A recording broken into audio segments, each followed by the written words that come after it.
On January 6, 2021, Bill Barr was in his library, a private citizen once again. His old boss, President Trump, was at a rally near the White House, giving a speech to a crowd of supporters. I know that everyone here will soon be marching over to the Capitol building to peacefully and patriotically make your voices heard. Shortly after 1 p.m., Congress began to count the electoral votes that would make Joe Biden president. Bill Barr got a call from his former aide. Turn on the TV.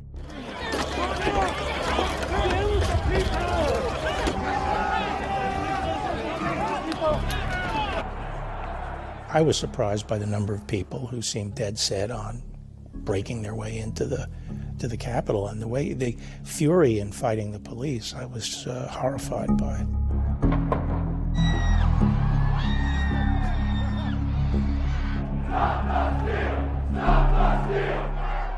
Obviously no way of knowing that that was coming. But looking back at the riot, do you feel like you could have been more vocal, more out there on dismissing these ideas of election fraud, of a stolen election? But once I left the department, I had no access to information anymore. But in terms of the environment, yeah, you were out of office, but you still had a voice. And if you and others had been more forceful about that, might that have short-circuited whatever led to January 6th?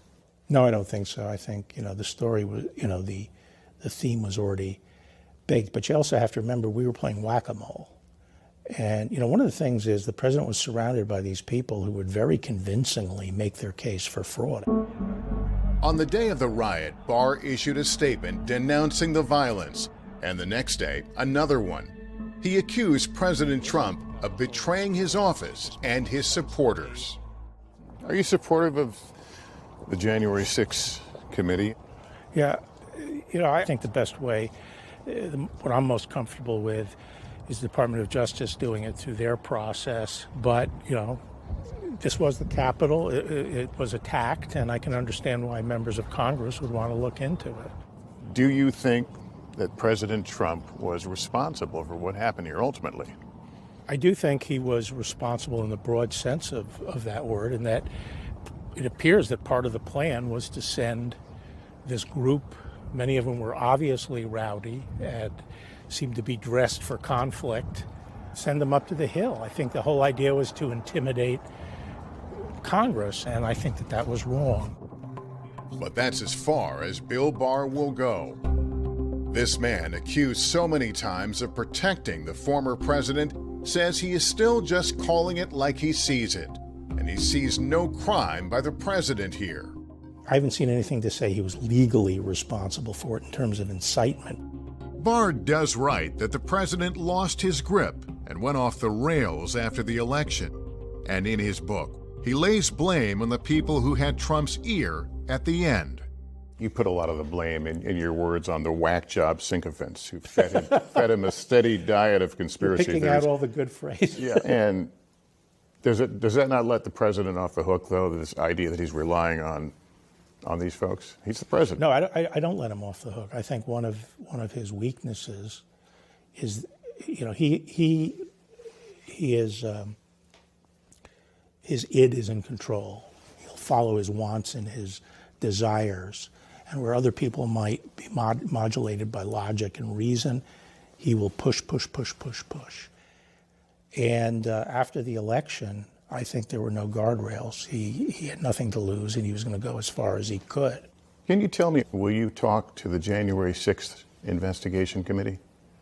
Well, if they felt there was some area that was within their purview that I could be helpful, then I would certainly try to cooperate. So you would cooperate? Sure. We're passing the Capitol right now, right. And it makes me think that there are still people in there, lawmakers, who are buying into the election lie. Is that hard for you to reconcile? Well, I don't know how many of them actually believe it. I think, a lot of them don't want to make enemies with Trump. It might be too late for Barr to worry about that. In a 3-page letter to NBC News, President Trump trashed Barr's book as fake and hurled insults at his former attorney general, calling him a coward, a big disappointment, lazy. Although President Trump is out of office, he is still very much in the news. If I run and if I win, we will treat those people from January 6th fairly. President Trump has talked about if he becomes president again, he would consider pardoning some of those who have been prosecuted from the January 6th riots. What's your reaction to that? Well, I think as a blanket statement, that was irresponsible. The people who were shown to have been engaged in this breach, forcible breach, should be prosecuted. Although he denies any wrongdoing, Donald Trump has recently come under scrutiny for his handling of classified documents after the National Archives recovered boxes of government materials from his home, Mar-a-Lago. If you were AG right now, would you be investigating that? To tell you the truth, I probably wouldn't. You have to remember the whole classification system is done under executive order. It's the president. The president decides everything. After 4 years of Trump in office, Bill Barr's lifelong belief in presidential power remains intact. He just wants a different president. He does not want Donald Trump to run again. In your eyes, is there anything he could do to win back your support? In terms of the primary process and who should be the standard holder for the Republican Party, no, he's not, in my opinion, he's not the right person. Thanks for watching our YouTube channel. Follow today's top stories and breaking news by downloading the NBC News app.